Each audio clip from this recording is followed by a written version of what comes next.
Very good evening, dear all. How are you doing? I hope you all are doing very good. कैसे हैं आप सब? Very good evening, Rajesh, Shashi. Hello, everyone. Yeah, I am just 5 minutes late. It happens. Okay, शुरू करें आज का class. फटाफट मुझे ज्वाइन कीजिए. Okay, so बारिश हो रही है. आपके साइड हो रही है, पता नहीं मुझे. इसको इंग्लिश में कैसे बोलेंगे? फटाफट बताइए. Then we start our session. बारिश हो रही है, तब तक आप सोचिए और मैं शुरू करती हूँ आज का सेशन. और जैसा कि आप सबको पता है कि हम फॉलो करते हैं 3 स्टेप प्रोसेस अभी फॉर 2 वीक्स ओनली. और उस 3 स्टेप प्रोसेस में क्या है? 15 मिनट्स हम पढ़ते हैं vocabulary, then grammar, then conversation का एक छोटा सा पार्ट हम लेते हैं. मैंने 15 मिनट्स टाइमिंग रखी है, वो थोड़ी बहुत आगे पीछे हो जाती है, बट दैट्स ओके. वेल, सारे लाइव आ जाइए एंड प्लीज बताइए हाय हेलो करके कि you are in. Welcome back. तो अब आप देखिए, कल हमने आपको कुछ क्वेश्चंस दिए थे, वो इस सेक्शन के बाद हम डिस्कस करेंगे और बढ़ते हैं अपने फर्स्ट स्टेप की तरफ, जो कि है वोकैबुलरी. आपको मैंने पहले बताया वोकैबुलरी के कई सेक्शंस होते हैं.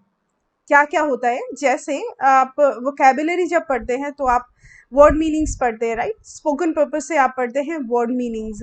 कुछ वर्ड्स होते हैं और उनके मीनिंग्स. इन्हीं वर्ड मीनिंग्स को आप एंटोनिम सिनोनिम करके याद करते हैं. याद है, एंटोनिम्स मतलब विलोम और सिनोनिम्स मतलब पर्यायवाची. तो वर्ड मीनिंग्स हो गए. इसके अलावा आपको वोकैबुलरी में पढ़ना पड़ता है इडियम्स एंड फ्रेजेस, है ना? Idioms and phrases. इडियम्स जो होते हैं तो इनका मतलब होता है मुहावरे. ये मुहावरे हमें बहुत कंफ्यूज करते हैं. आप में से कई सारे लोग ये बोलते हैं कि हिंदू का जो एडिटोरियल पोर्शन है वो मुझसे नहीं पढ़ा जाता. द हिंदू के एडिटोरियल में ऐसा कुछ भी नहीं है. बस प्रॉब्लम ये है कि हमारी वोकैबुलरी जो है वो हमें वर्ड मीनिंग के फॉर्म में ही पता है. इडियम्स एंड फ्रेजेस के फॉर्म में जहां भी आती है वहां पर अपना एक अलग सेंस लेके आती है. क्योंकि हम इडियम्स एंड फ्रेजेस के इतने यूज टू नहीं होते, because English is not our native language, इसीलिए हम वो एडिटोरियल का जो एग्जैक्ट मीनिंग होता वो नहीं निकाल पाते. तो इसी, अब ये सब आपको पता है, जिसको नहीं पता उसको मैंने बता दिया. तो इन्हीं सब के लिए इसमें आज का जो सेक्शन है उसमें हम कुछ इडियम्स एंड फ्रेजेस डिस्कस करेंगे और उनका मीनिंग जानेंगे, प्लस उनसे सेंटेंसेस भी बनाएंगे. ओके, सो फटाफट लाइव आ जाइए सारे. पहला वर्ड है हमारा एन आर्म चेयर जॉब. क्या मतलब होता है एन आर्म चेयर जॉब का? इसका मतलब है बढ़िया इनकम, ऐसी इनकम, ऐसा जॉब जिसकी इनकम अच्छी हो और जिसमें बढ़िया कंफर्ट हो. जैसे गवर्नमेंट जॉब है, कोई भी गवर्नमेंट जॉब है तो उसमें लोगों को लगता है, वैसे कुछ कुछ में काफ़ी स्क्रूड अप करते हैं आपको, बट कुछ जो है जो बहुत ही अच्छी होती है. तो ऐसी जॉब जहाँ पर आपकी इनकम भी अच्छी है और कंफर्ट भी है, बढ़िया आराम से. कुछ ऐसी जॉब्स होते हैं जैसे आप घर बैठे पढ़ा रहे हैं और इनकम भी ठीक ठाक है. ओके, सो इसको हम बोलेंगे N arm chair job.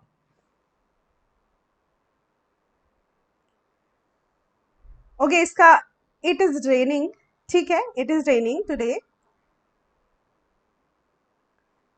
Read the answers या क्वेश्चंस. अच्छा, काफी सारे लोगों ने, मुझे थोड़ा सा लेट मैसेज मिल रहा था इसीलिए आपका मैसेज नहीं पढ़ पाया. शाहरुख ने बताया है कि it is raining and psycho gaming ने भी बताया है. Gautam Gupta, hello everyone. आशीष, चले बने रहिए मेरे साथ और हम डिस्कस कर रहे हैं एन आर्म चेयर जॉब, जो कि आप सेंटेंसेस में बड़े आराम से फॉर्म कर सकते हैं. और आज ही अभी जब भी आप बोलेंगे तो इसका यूज करेंगे. अपने फैमिली के साथ भी बोल सकते हैं. बस मेक श्योर कि वो आपका मजाक ना बनाए. मतलब आप बोल सकते हैं कि all I want is an arm chair job. मैं जिंदगी में ऐसी जॉब चाहती हूँ या चाहता हूँ जिसमें गुड इनकम हो और हाई कंफर्ट हो. ओके, सो आर्म चेयर जॉब, जैसे मैंने सेंटेंस बनाया कि जिंदगी में मैं क्या चाहती हूँ, बस arm chair job. He is happy. वो हैप्पी है, क्यों? क्योंकि उसको क्या मिला? उसको अभी मिली है एक ऐसी जॉब जो कि अच्छी इनकम देती है प्लस हाई कंफर्ट। याद हो गया होगा अब आप सबको, तो यूज करते रहिए। देखो याद करना तभी ठीक है, स्पोकन का क्लास है जब आप इनको यूज करेंगे। नेक्स्ट वर्ड है हमारा eight the 11th our. 11th our का मतलब आप समझते हैं, इडियम्स का मतलब होता है मुहावरे। इडियम्स का मतलब होता है मुहावरे। मुहावरे ऐसे हिंदी में आपने पढ़ा होगा, ऐसे वर्ड्स या ग्रुप ऑफ वर्ड्स होते हैं जो कहते कुछ और हैं बट बेसिकली उनका मीनिंग या उनका सेंस जो है वो अलग निकल के आता है। आम के आम गुठलियों के दाम पढ़ा होगा, बिल्ली के गले में घंटी बांधना, इस तरीके के इडियम्स हैं। अब देखो जैसे आप हिंदी में पढ़ रहे हैं वैसे ही हम इंग्लिश में पढ़ रहे हैं।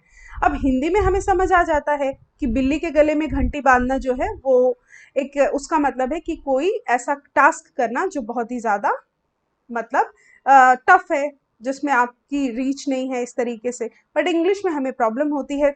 इंग्लिश में इसी को बोलेंगे टू बेल द कैट। अब टू बेल द कैट को अगर आपने डिक्शनरी में देखा तो इसका मतलब रियल में होगा कैट को बेल करना या घंटी बांधना। तो ये कंफ्यूजन दूर करने की वजह से हम इसे सीखते हैं। सो एट द 11th आवर का मतलब है एट द लास्ट मोमेंट। कभी यूज किया है ये फ्रेज? अंतिम क्षणों में, यस एग्जैक्टली। कैसे यूज करेंगे इसको? जैसे आपका फ्रेंड या आपके फैमिली मेंबर्स हमेशा लास्ट मोमेंट पे आपको कोई राय देते, कोई ऐसी ओपिनियन, तो आप ऐसे बोल सकते हो कि why do you do everything at the 11th hour. जो भी काम आप करते हैं वो लास्ट मोमेंट पर कब करते हैं? वैसे मोस्ट प्रोबेबली पेरेंट्स आपको ये बात ज्यादा बोलते हैं कि लास्ट मोमेंट पर तुमको याद आता है ये सब। So why do you do these things at the 11th hour. ऐसे ही आप अपने फ्रेंड्स के लिए क्या बोलेंगे? My friend always changes his decision at the 11th hour. मेरा फ्रेंड क्या करता है, हमेशा अपना डिसीजन चेंज करता है। कब? लास्ट मोमेंट पर। सो आप देखो कि ये फ्रेजेस मैंने कहा वन डे एग्जामिनेशन जो दे रहे हैं उनके लिए भी इंपॉर्टेंट है, और आप स्पोकन क्लास ले रहे हैं वो आपको बोलने में भी आपकी हेल्प करेंगे। ओके, नेक्स्ट है what are you doing here at the 11th hour. Last समय में तुम मेरे पास क्या कर रहे हो, यहाँ क्या कर रहे हो? So you know these idioms will help you in a beautiful manner. I say I am going to study at the 11th hour. अच्छा, अंतिम मूवमेंट, हाँ ऐसे कह सकते हो। सोनिका ने बोला है I am going to study at the 11th hour when I know that exam is all around the hitting the corner. जब मुझे लग रहा है कि एग्जाम आने वाला है तब मैं क्या कर रही हूँ, पढ़ाई कर रही हूँ। Okay, I am arrived at station at the 11th hour. Exactly, इनकी जगह बस ऐड करना है, बाकी सब सही है। ओके, नेक्स्ट है बैक स्टेयर्स गॉसिप। कल हमने सिर्फ गॉसिप के बारे में आपको बताया था जो कि बड़ा इंटरेस्टिंग था। गॉसिप जिसका पार्ट ऑफ स्पीच एक वर्ब भी है और ये एक नाउन भी है, और इसका मतलब होता है बातें करना, मतलब बिचिंग करना। बेसिकली स्लैंग वर्ड है। आप किसी की बुराई कर रहे होते हैं, कोई गड़बड़ी उल्टी सीधी बातें कर रहे होते हैं, उसको गॉसिप्स बोलते हैं। Very good evening all of you, Amarjeet, Ankit. Well, so इसका क्या मतलब है बैक स्टेयर्स गॉसिप? ऐसे गॉसिप्स जो उसके स्टेयर्स के पीछे हो, स्टेयर्स मतलब सीढ़ियाँ, तो सीढ़ियों के पीछे नहीं। इसका एक मतलब तो ये है कि जो जितने भी सर्वेंट्स हैं, हेल्पर्स हैं, जो हाउस हेल्प वगैरह है, वो जो बातें करते हैं, जैसे अपने कोई भी ऑनर है जो मालिक है उसके बारे में कुछ उल्टी सीधी बातें करना, उसको बैक स्टेयर्स गॉसिप बोलते हैं। या फिर कोई भी पर्सन कोई अनफेयर टॉक करे, मतलब ऐसी बातें जो अच्छी नहीं हो, छुप छुप के, इसका बिल्कुल गॉसिप से ही कनेक्शन है। बस ये बैक स्टेयर्स गॉसिप्स में आपके सर्वेंट्स और आ जाते हैं। ठीक है, तो अब आप बैक स्टेयर्स गॉसिप उनको भी बोल सकते हैं, जैसे आप किसी अपार्टमेंट में रहते हैं। मैंने तो बहुत देखा है कि जो हाउस हेल्प होते हैं तो आपस में बहुत ज्यादा गॉसिप करते हैं, तो उसी को बोलते हैं बैक स्टेयर्स गॉसिप। हाँ एग्जैक्टली, पीठ पीछे किसी की बुराई करना। वैसे तो पीठ पीछे बात करना, जब भी हम पीठ पीछे का वर्ड का यूज ही करते हैं तो उसका मतलब ही हो जाता है कि किसी ना किसी की बुराई चल रही है। ठीक है, तो ये एक बढ़िया वर्ड आपको मिला। और इसको यूज कैसे करेंगे, मान लीजिए आपने ऐसे बोला कि I do not take any interest in back stairs gossip. मुझे कोई इंटरेस्ट नहीं है इन सब बातों में। I do not take any interest in back stairs gossip. Yes, so that is very nice that you people are here. आप लोग इतने मन से इसको सीख रहे हैं इस सेशन को। और जो भी कह रहे हैं कि ये सेशन कब कब रहेगा, उसके लिए ये रोज शाम को 6 बजे रहेगा, तो इसीलिए इसमें आप लोग अवेलेबल हो जाइए। हाँ, सोनिका ने बड़ा इंटरेस्टिंग सेंटेंस बनाया है, my aunt loves loves to have backstairs gossip. My aunt loves to have backstairs gossip. जो जो भी मैं आपके सेंटेंसेस आपके ही बोलूंगी उसको करेक्ट करके बोलूंगी, तो आप लोग उसको चेक कर लीजिए एक बार। दूसरा है, back stairs gossip is not a big deal for a bad person. बुरे लोगों के लिए कोई बड़ी बात नहीं है इस तरीके की बातें करना। ओके, नेक्स्ट है beat about the bush. Basically beat एक वर्ब है, और ये इसका पूरा जो ये ग्रुप ऑफ वर्ड है ये पूरा एक इडियम है।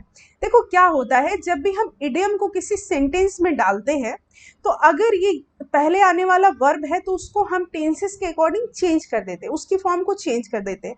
मान लीजिए यहाँ पर बीट लिखा हुआ है, अगर हमने इसको सिंगुलर सब्जेक्ट इसके साथ लिया तो ऐसे बोलेंगे कि he always beats about the bush. फिर अकेला बीट नहीं आएगा क्योंकि ये एक वर्ब है ना, तो इसीलिए इसका सिंगुलर फॉर्म यूज हो जाएगा। तो खास ख्याल रखो इस बात का कि जो भी फ्रेज, जो भी इडियम आप यूज करते हो, उसका अगर स्टार्टिंग वाला जो वर्ड है वो एक वर्ब है तो सेंटेंस में आएगा तो वो चेंज हो जाएगा। ठीक है, तो मैंने देखो बनाया है he always beats about the bush, और इसका मतलब होता है घुमा फिरा के बातें करना।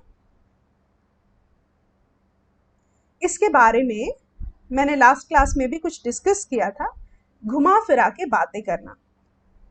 Beat about the bush, to talk in a roundabout way. You know, घुमा फिरा के लोग बोलते रहते हैं, लंबा लंबा बोलते चले जाते हैं एंड पॉइंट पर नहीं आते, तो उसी को बोलते हैं बीट अबाउट द बुश। ऐसे ही आप अपने फ्रेंड्स ने जो भी गलतियां करते हैं और आपके सामने उसको बताने की कोशिश करते हैं तो पॉइंट पर नहीं आते इधर उधर, या फिर आप कुछ गड़बड़ी करके आए बाहर, फैमिली में जैसे ही आते हैं आपकी मम्मा पूछते भाई क्या किया, तो आप इधर उधर गोल गोल घुमाते हैं, तो आपकी मदर कह सकती हैं why are you beating about the bush, why are you beating about the bush. Okay, अब ये यहाँ पे बीटिंग मैंने इसलिए किया क्योंकि ये पूरा का पूरा सेंटेंस आपका कॉन्टिन्यूअस में था, तो इसीलिए वर्ब की आईएनजी फॉर्म लग गई। ठीक है, नेक्स्ट है आपका बेगर डिस्क्रिप्शन। बेगर डिस्क्रिप्शन, जरा इसको ध्यान से सुनो। बेगर तो आपको पता होगा किसको बोलते हैं, पर्टिकुलर इस वर्ड का मतलब भिखारी है और डिस्क्रिप्शन का मतलब बखान करना है, इसीलिए इस पूरे वर्ड का मिलता जुलता मतलब है। बेगर्स डिस्क्रिप्शन का मतलब है a person with no resource, मतलब हल्का तथ्य देना। हल्का तथ्य, हल्का तथ्य समझते हैं ना। देखो ऐसा पर्सन जो भी बेगर डिस्क्रिप्शन देगा उसका जो पॉइंट होगा वो आपके लिए बहुत पावरफुल नहीं होगा। ठीक है, गौतम गुप्ता, हाँ इसका एंटोनिम होगा जो वो होगा जो डायरेक्ट बात बोलते हैं। ठीक है, क्योंकि जो लास्ट वाला वर्ड हमने डिस्कस किया बीट अबाउट द बुश, उसका एंटोनिम होगा to call spade a spade. इसको हम आगे पढ़ेंगे। ठीक है, एक होता है कि घुमा फिरा के बोलता है, एक होता है सीधे बोलता है, तो उसको इंग्लिश में बोलते हैं to call spade a spade, आगे आ जाएगा। बेगर डिस्क्रिप्शन होता है a person with no resource, हल्का तथ्य देने वाला। मान लीजिए आप कोई मीटिंग ज्वाइन कर रहे हैं और वहां पर 2 या 3 मेंबर्स हैं, तो आपको लगेगा कि जो कम इंटेलिजेंट है, जो कम सिग्निफिकेंट है, वो क्या बोलेगा, वो जो बोलेगा उसको आप मान लेंगे कि ये भाई जो ये बोल रहा है ये बेगर डिस्क्रिप्शन है, इसकी इतनी ज्यादा इंपॉर्टेंस नहीं है, कम है। A person with no resource मतलब एक ऐसा पर्सन जिसके पास कोई रिसोर्सेज नहीं है। ओके, योर स्टेटमेंट, अब जैसे एक सेंटेंस ये है, your statement is a beggar description for me. तुमने जो भी बोला वो मेरे लिए एक हल्का तथ्य है, मेरे लिए इम्पोर्टेंट नहीं है, तो उस पर मैं मतलब कोई भी एक्शन नहीं लूंगी या नहीं लूंगा। वट एवर ही सैड, जो भी उसने कहा, वॉज अ बेगर डिस्क्रिप्शन, वो मेरे लिए एक हल्का तथ्य था। तो आपको याद हो गए होंगे लगभग सारे। देखो, पहला था आर्म चेयर जॉब, और आर्म चेयर जॉब का मतलब था कि अच्छी इनकम वाली जो जॉब होती है उसको, जिसमें कंफर्ट ज्यादा हो। एट द 11th आवर का मतलब होता है अंतिम क्षणों में। मैंने हिंदी में नहीं लिखा, एक बार लिख देती हूँ, अंतिम क्षणों में। और बैकस्टेयर्स गॉसिप का मतलब है बुरी बातें बनाना। बीट अबाउट द बुश का मतलब है घुमा फिरा के बात करना। हाँ Sonika, I am trying to repeat it. Beggar description का मतलब है हल्का तथ्य, जिसका तथ्य इंपॉर्टेंट ना हो, ऐसा पर्सन का बोलना, उसको बेगर डिस्क्रिप्शन कहते हैं। क्लास में मान लीजिए आप कुछ बोल रहे हैं, टीचर नहीं सुन रहा है, वो इसीलिए नहीं सुन रहा होगा क्योंकि आप कुछ अच्छा नहीं बोल रहे होंगे। देन टीचर ये बोल सकते हैं that what ever you said was a bagger description, मतलब इतना इंपॉर्टेंट नहीं था जिस जैसे मैं क्लास में बोलूँ। वेल, तो ये था हमारा वोकेबुलरी सेशन। और अब आता है ये वर्ड्स जो मैंने कल प्रैक्टिस के लिए आपको दिए थे, और मैंने कहा था कि इनको सेंटेंसेस में फॉर्म करके लाना है। तो पता नहीं आप लोग फॉर्म करके लाए या नहीं। पहला वर्ड था हमारा इनकैंडिसेंट। इनकैंडिसेंट का मतलब था बहुत ही मास्टरली, इंटेलिजेंट व्यक्तित्व, और ये एक एडजेक्टिव है। एडजेक्टिव का मतलब होता है विशेषण, जो कि नाउन या प्रोनाउन को क्वालिफाई करता है। जैसे ऑनेस्ट है एडजेक्टिव, वैसे ही इनकैंडिसेंट एडजेक्टिव है, जो किसके लिए आता है, जब कोई बहुत ही ब्रिलियंट है, तेज तर्रार, ठीक है, तेज तर्रार, बहुत ही अच्छा, मास्टरली, एक्स्ट्राऑर्डिनरी, ल्यूसिड, उसको बोलते हैं। तो एक नया वर्ड था। तो यहाँ पर कुछ नहीं, मैंने आपके लिए सेंटेंसेस दे दिए हैं। The theory given by you, जो भी तुमने थियरी दी वो कैसी थी, इनकैंडिसेंट यानी बढ़िया थी, ब्रिलियंट थी, ठीक है। तो इनमें से आप कोई भी वर्ड लिखना चाहें इस प्लेस पर, यू कैन राइट इट। दूसरा है ज्यूरिस्प्रूडेंस। ज्यूरिस्प्रूडेंस क्या मतलब है, the theory of philosophy of law, मतलब एक दर्शन है, ये एक सब्जेक्ट भी है जिसको आप विधि शास्त्र बोलते हैं, और इसका पार्ट ऑफ स्पीच है नाउन। अब इसी तरह इसका भी एक सेंटेंस बना कि I want to be a master. Gautam Buddha prudent मतलब विवेकी, प्रूडेंट मतलब विवेकी। किंडल, अच्छा kindle is a good word, okay.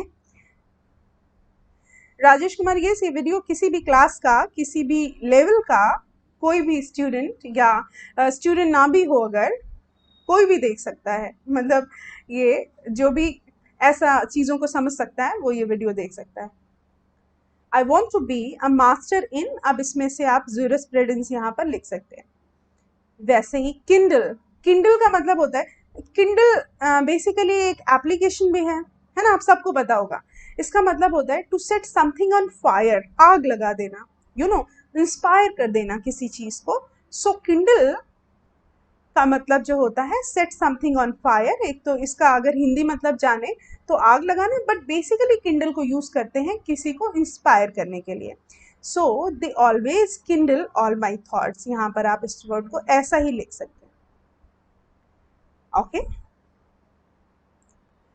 Wow Sonika, that's very nice, and Rajesh, thank you very much. हाँ, नाउ लेट्स टॉक अबाउट और ग्रामर सेक्शन। जो 15 मिनट ग्रामर सेक्शन है उस पर बात करते हैं। तो आज हमारा प्रेजेंट इंडेफिनिट टेंस का एक टेस्ट भी होगा, जो कि आप सबको देना है। कल वाले ये वर्ड्स हैं जो आप सबने कर लिए थे, फिर से एक बार कोशिश करके देखो, मैं बता रही हूँ क्योंकि ये कल आपने किया था। Radha does not, does her work, इसका नेगेटिव होगा राधा डज नॉट डू। इसके बाद इस सेंटेंस का नेगेटिव होगा I do not have. Does she work hard का अफर्मेटिव होगा, कल आप सबने बता दिए थे लेकिन ये it is just for practice, she works hard. Do you have a pen का अफर्मेटिव होगा, क्या होगा? Do you have a pen, you have a pen. और ये सारे प्रेजेंट इंडेफिनिट के ही है। Mohan has to help me का क्या होगा? ये आपकी मेन वर्ब है, तो वर्ब का सिंगुलर फॉर्म, तो जब भी इसका इंटेरोगेटिव बनाते हैं तो क्या करेंगे? हम हेल्पिंग वर्ब पहले रखेंगे तो हो जाएगा डज मोहन। और अब यहाँ का तो आपने हेल्पिंग वर्ब पहले ले ही लिया है, तो बेस फॉर्म क्या होगा? Have to help me. Sonika, kindle का एग्जाम्पल बताया मैंने अभी कि he always kindle all my thoughts, वो हमेशा मेरे थॉट्स को इंस्पायर करते हैं, मतलब मुझे हमेशा अच्छा करने के लिए प्रेरित करते हैं, ये मैंने बताया था किंडल के लिए। बाकी आप चाहें तो अपनी तरीके से बना सकते हैं। और हाँ, एक वर्ड जो होता है उसके पार्ट ऑफ स्पीच का खास ख्याल रखो। तो किंडल जो है वो एक वर्ब है, मैंने अभी शायद इसमें बताया है, हाँ किंडल जो है वो एक वर्ब है। ठीक है, चलो आगे बढ़ते हैं। चलो बताओ, ये आप लोगों को कल मैंने दिया था, बताइए मोहन गेट्स अप होगा या गॉट अप होगा? पूरा सेंटेंस पढ़ के बताइए क्या गलती है।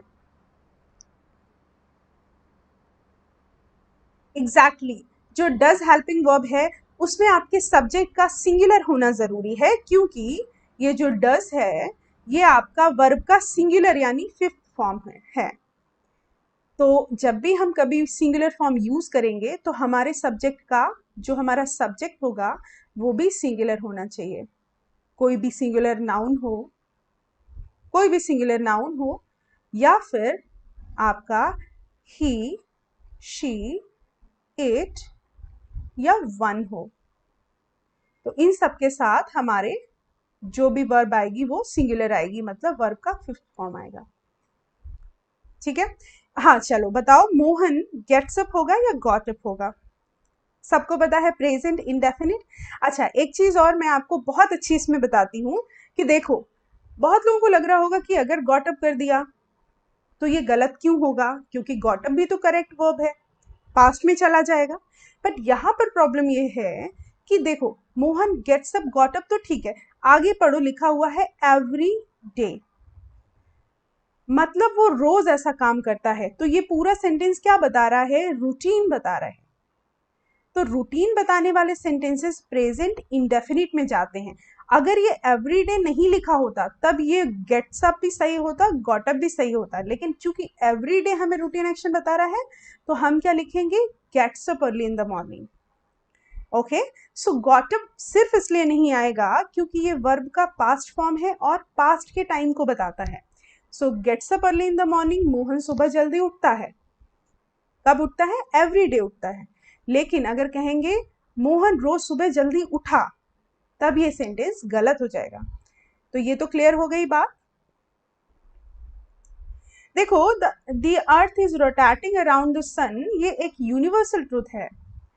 तो जब भी आप यूनिवर्सल ट्रूथ बोलेंगे तो हमेशा प्रेजेंट इंडेफिनिट में बोलेंगे, कभी भी कॉन्टिन्यूअस में नहीं बोलेंगे, क्योंकि जो अर्थ है वो हमेशा सन के अराउंड रोटेट होती है, घूमती है, तो उसको कोई बदल नहीं सकता, तो वो कॉन्टिन्यूअस में नहीं है।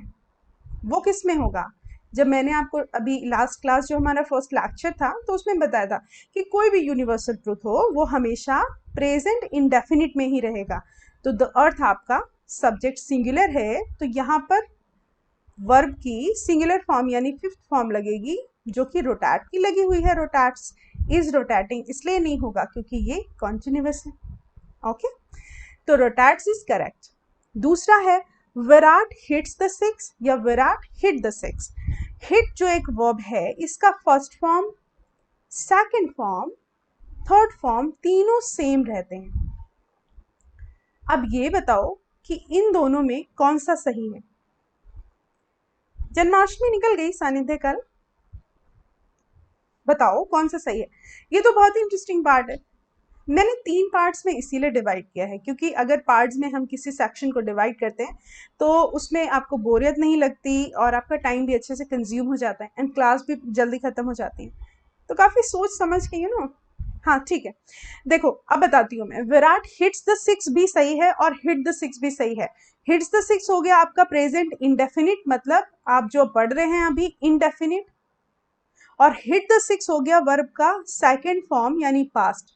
तो हिट्स इसलिए क्योंकि आपका विराट जो सब्जेक्ट है वो सिंगुलर है, तो इसीलिए वर्ब की फिफ्थ फॉर्म ये भी लग सकती है। और इसको आप पास्ट में बोलें कि मारा विराट ने सिक्स, वो भी इसलिए बोल सकते हैं क्योंकि आगे कोई आपका ऐसा एडवर्ब नहीं लिखा हुआ है जो इस सेंटेंस को इसमें कहने पर मजबूर करे।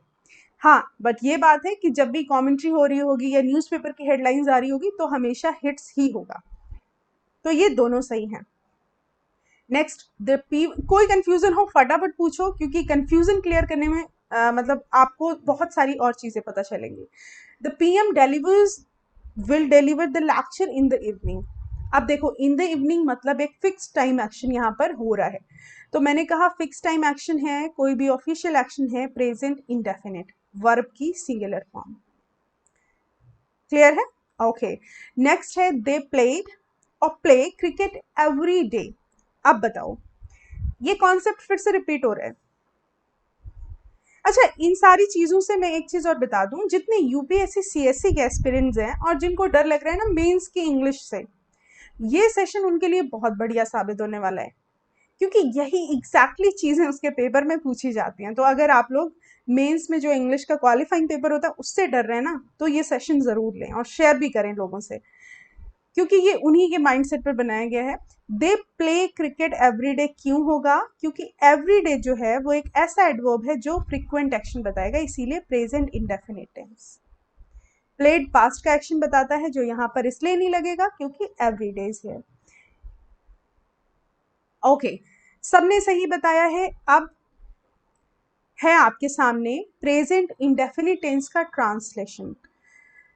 ये है एक स्टोरी पढ़ो आराम से, एक एक करके सेंटेंस बनाओ मेरे साथ और देखो कि आपने अभी तक प्रेजेंट इंडेफिनिट टेंस से क्या सीखा। सो आर यू रेडी? उसके बाद में कॉन्वर्सेशन पर आएंगे। चलो फटाफट ये सेंटेंस बनाने की कोशिश करो, क्योंकि अभी तक आपकी इतनी प्रैक्टिस तो हो ही गई होगी। तो पहला सेंटेंस क्या है, फटाफट बनाओ। मैं सुबह जल्दी उठता हूं। कैसे बनाएंगे इसे? प्रेजेंट इंडेफिनिट ही है या प्रेजेंट सिंपल भी है, तो फटाफट बनाइए। मैं सुबह जल्दी उठता हूं। चलो मैं बनाना शुरू करती हूँ सेंटेंस नंबर 1। आई, जल्दी उठता हूँ प्रेजेंट इंडेफिनिट। आई को हम कंसीडर करते हैं सिंगुलर, सॉरी प्लूरल, और वर्ब का प्लूरल फॉर्म आएगा आई गेट, और उठता हूं सो आई गेट अप। कब? सुबह जल्दी, अर्ली। कब? इन द मॉर्निंग। देखिए आपने यही बनाया या कुछ और? I get up early in the morning. Very good, बहुत लोगों का सही है। सानिध्य सोनिका करेक्ट।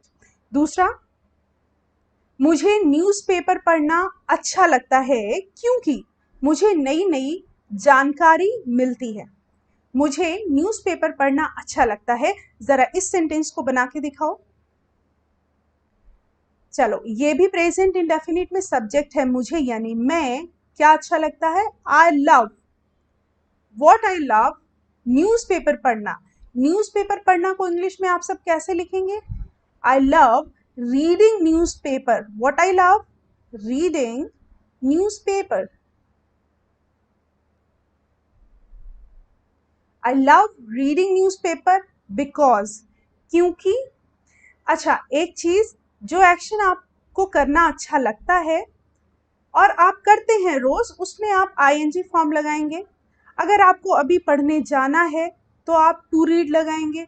इसीलिए ये जो फॉर्म्स हैं वर्ब के, रीडिंग न्यूज़पेपर या टू रीड न्यूज़पेपर, इनके बारे में वर्ब के एडवांस चैप्टर में ग्रामर में पढ़िए। मेरे ही सेशन में आगे मैं ग्रामर के सेशंस लेके आऊंगी जब, और बहुत सारे चैनल्स पर चल भी रहे मेरे ग्रामर के सेशन। टॉप रैंकर्स पर आप सर्च कर सकते हैं, आरती मैम टॉप रैंकर्स डाल करके गूगल पर, वहां पर आपको ग्रामर के सेक्शंस मिल जाएंगे।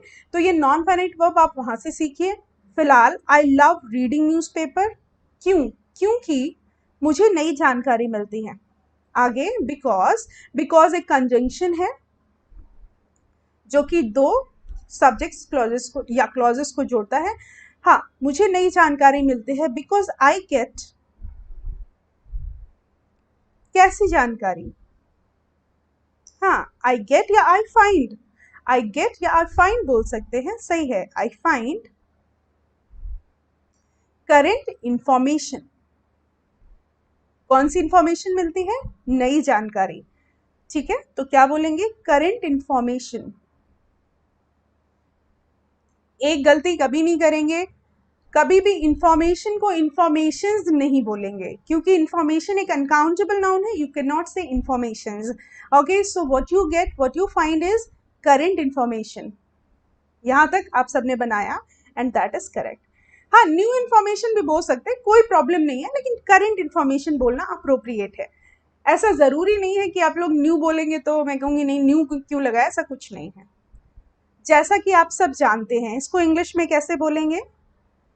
एग्जैक्टली शाहरुख, जैसा कि आप सब जानते हैं, एज। देखो, आप सब जानते भी प्रेजेंट इंडेफिनिट है, तो हो जाएगा एज यू ऑल नो। जैसा आप सब जानते हैं, एज यू ऑल नो, कि ये कोविड-19 का समय है। इसको इंग्लिश में कैसे बनाएंगे? As you all know. अगर बीच में कॉमा लगाना है तो ठीक है, अगर कॉमा नहीं लगाना है तो क्या लिखेंगे? That. As all you know, as you all know कि कोविड-19 का समय है, दिस इज अ कोविड-19 एरा, दिस इज अ कोविड-19 एरा। एज जस्ट लाइक का यूज सही नहीं होगा, कंजंक्शन एज का यूज यहाँ पर ज्यादा सही है, तो कहेंगे एज यू ऑल नो, जैसा आप सब जानते हैं ये कोविड-19 का समय है, दिस इज अ कोविड-19 एरा। इसको इस तरीके की लैंग्वेज में बोलेंगे। इस समय हम खुद को नई परिस्थितियों के लिए तैयार रखते हैं। इस सेंटेंस को कौन बनाएगा? फटाफट बनाओ। इस समय हम खुद को नई परिस्थितियों के लिए तैयार रखते हैं। मैंने कहा SSC students, of course you most welcome. अगर आप इस क्लास में आएंगे तो आपको और भी बहुत सारी एडेड इंफॉर्मेशन जो आपके क्लास में मिस हो जाती है वो इसमें मिलेंगी, और ये क्लास आपके लिए बहुत ही बढ़िया मतलब साबित होगी, ये 100% गारंटी लेती हूँ मैं। ओके, चलो बताओ कि इस समय हम खुद को हमेशा नई परिस्थितियों के लिए तैयार रखते हैं।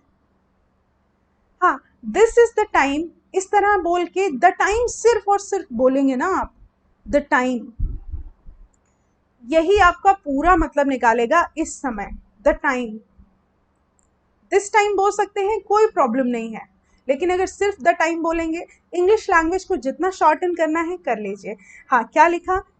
किसी ने लिखा कोविड-19 and it is also very important for us.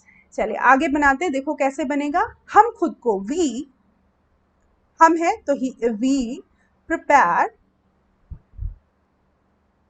We prepare किसके लिए?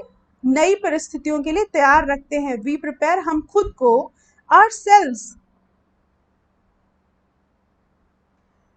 वी प्रिपेयर ourselves किसके लिए? For,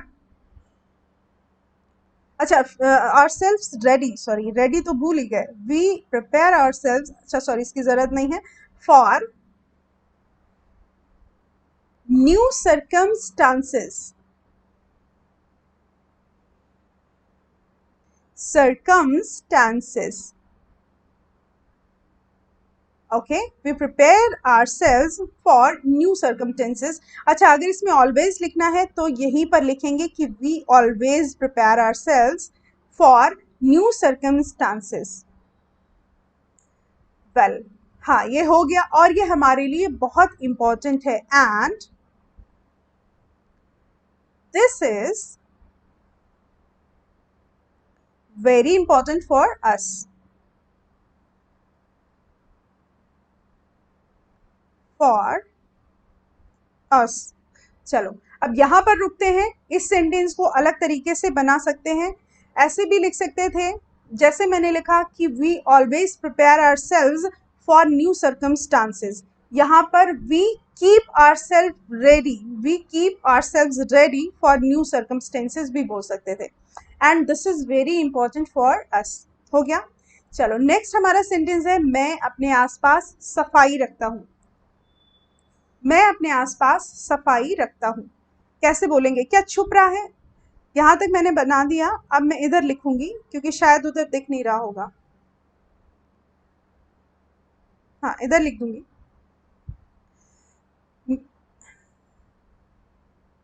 I keep clean my nearest, very good सानिध्य। आप ऐसे लिखेंगे कि I keep clean my surroundings, या फिर आप यहां पर माई सराउंडिंग्स लिखें या इधर लिखें सराउंडिंग्स। ओके, सराउंडिंग्स का मतलब होता है अपने चारों ओर, and that is a noun. Next है आपका, और आप सबसे ये अपेक्षा रखता हूं, इसको इंग्लिश में कैसे बोलेंगे, और आप सबसे ये अपेक्षा रखता हूं, इतना मैंने लिख दिया है, जरा इसको मैं हटा देती हूँ। हाँ, अब यहां पर बात आई कि आप सबसे ये अपेक्षा रखता हूं,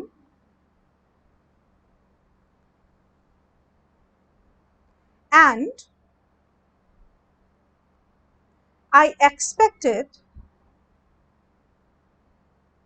from you that you are, या you will be agree, but you are getting बड़ा हो जाएगा, आप you will be agree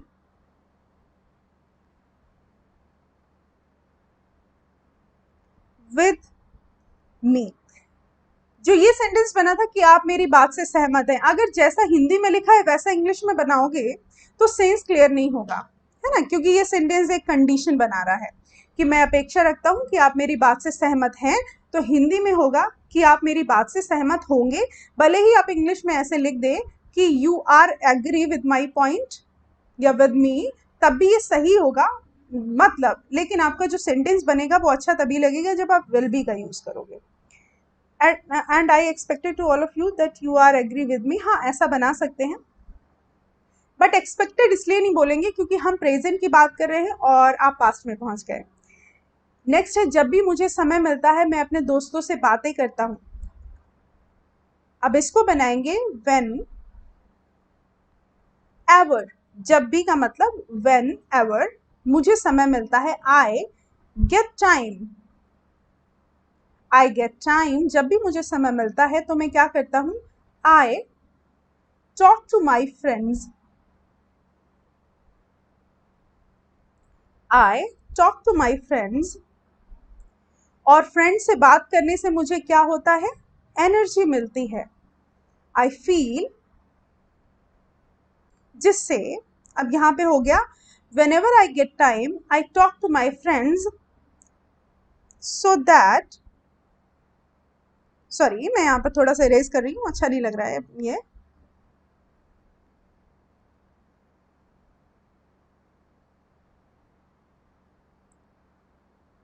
हाँ, so that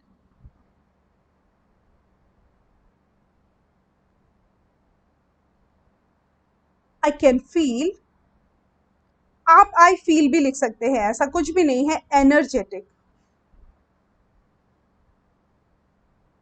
so that I can feel energetic. आप इसको यहां पर चेंज करके ऐसा भी लिख सकते हैं, I talk to my friend because it gives me energy, या फिर आप लिख सकते हैं इट कीप्स मी एनर्जेटिक। ये मैं आपको बोलने के तरीके से इतने सारे वर्ड्स बता रही हूँ, इनको आप आराम से यूज कर सकते हैं without having any kind of confusion in your mind. Okay, अब पढ़ती हूँ कमेंट्स, किसने किसने सही लिखा। When I get a few time then I talk to my friends because it provides me energy, very nice. Sanidhya Sonika, whenever I get time I gossip with my friends, yeah, you can speak in that manner. So अब बात करते हैं score, आपके पास है सिर्फ और सिर्फ नहीं 1 मिनट में हो जाएगा मुझे लगता है, 1 मिनट में फटाफट इसको सॉल्व करो। क्वेश्चन नंबर 1, डू यू, आपके पास 3 ऑप्शंस हैं, लाइक, लाइक्स, बी लाइक, यहां पर क्या लिखेंगे, जल्दी बताओ क्विकली। डू यू,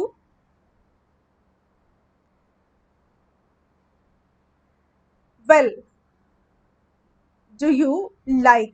अब आप खुद से भी अपने आप को स्कोर कर सकते हो, जिसने भी लाइक सिलेक्ट किया है उसको मिला एक number. Do you like chocolate milk, क्या तुम्हें चॉकलेट मिल्क पसंद है। दूसरा, ही, हाँ एग्जैक्टली सही, आपका स्कोर मिल गया। ही, डू डज इज क्या होगा फटाफट बताओ। Not want to go to the movies, exactly कई सारे करेक्ट आंसर्स, बल्कि सारे ही करेक्ट आंसर्स। बताओ, he, do does is, quickly क्या होगा। ही सिंगुलर है, इसके साथ हेल्पिंग वर्ब लगेगी does. He does not want to go to the movies, वो मूवीज नहीं जाना चाहता है। ओके, ही, अब क्या होगा, plays tennis, wants breakfast, walks home. अब यहाँ पर जो भी लिखे हुए हैं तीनों ऑप्शंस, इसमें आपको हिंदी सोचनी है, और नाउ का मतलब होता है अब। अब के साथ में तीन में से कौन सा फिट बैठ रहा है, ये आपको सोचना है। जल्दी बताओ, ये बहुत ही अच्छा क्वेश्चन है। आप यहाँ को एडवर्ब को देख करके आपको इन तीनों में से कोई चूज करना है। वो अब क्या चाहता है, वो अब क्या खेलता है, तो हो नहीं सकता। होम की तरफ वॉक करता है तो हो नहीं सकता, क्योंकि अगर टेनिस खेलता है तो उसका मतलब अब अगर लिखा हुआ तो खेल रहा है होना चाहिए। लेकिन यहाँ पर जो ये सेंटेंस है ये करेक्ट है, तो हो जाएगा ही वॉन्ट्स ब्रेकफास्ट, बाकी सारे गलत है। ही वॉन्ट्स ब्रेकफास्ट नाउ, वो अभी क्या चाहता है, अब क्या चाहता है, breakfast. Exactly correct answer Shahrukh. Next, sorry Lisa, sorry Lisa and then gap, not here at the moment, quickly. आपके पास ऑप्शन है एम, इज, बी। जल्दी, I think internet is working slow then your mind. Lisa is not here at the moment, is not here at the moment, Lisa is not here at the moment। Okay, very good। they are not here, they are not here, वो यहाँ नहीं है, they right now क्या होगा।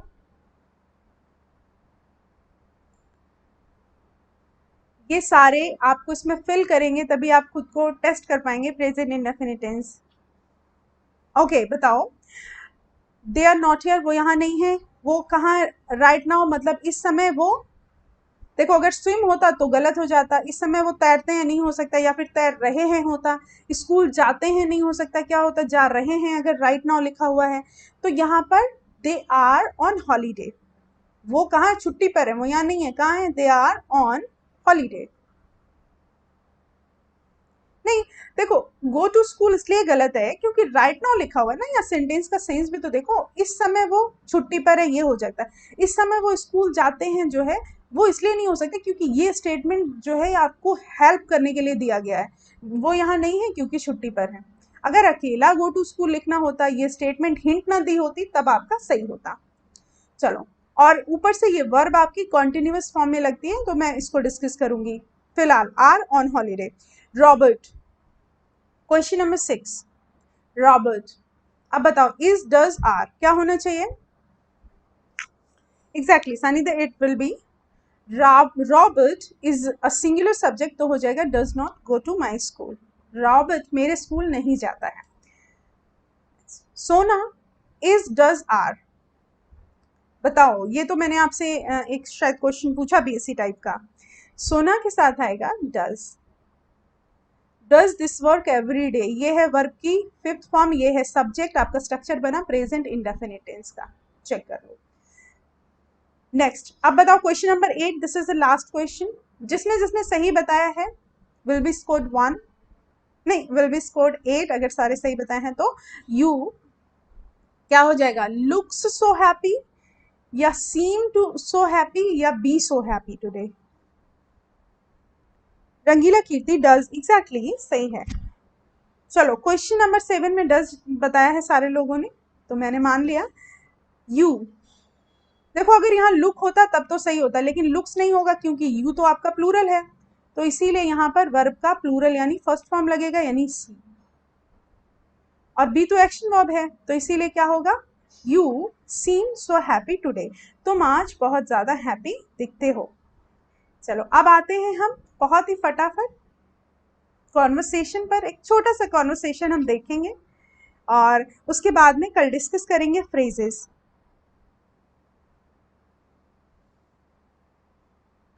Okay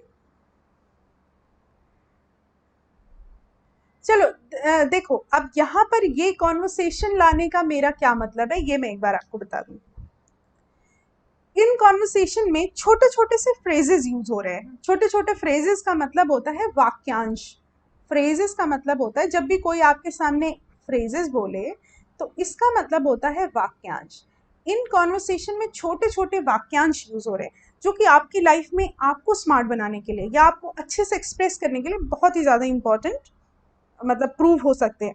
ठीक है, तो यहाँ पर उन्हीं फ्रेजेस को आपको आगे सीखना भी है। कैसे, देखिए, जैसे यहाँ पर दो लोगों के बीच में एक छोटा सा कॉन्वर्सेशन है, फ्रेजेस मैं बताती हूँ।